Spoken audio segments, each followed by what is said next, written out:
How to sign new British passport. So this is going to show you where to put the signature on the UK passport. So here on the Government UK website, they've got an example of it. So right here, you can see a little arrow. That's where you're going to want to sign it. So it's going to be directly above where you see all of your details, like your passport number, etc. The details of it are on the website. So you can see them at the top there, the URLs if you want to go there. But as you can see, that's where you want to put the signature. It's not very clear, but you will see down there, it says like holder signature. That's the place where you want to sign it. So you want to sign it with a black ballpoint pen. Make sure it is black and not blue, because that's part of the requirements as well.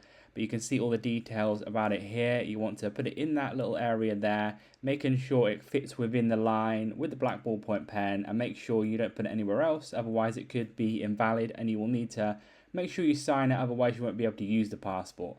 So leave a like on the video if it helped, and subscribe for more helpful videos.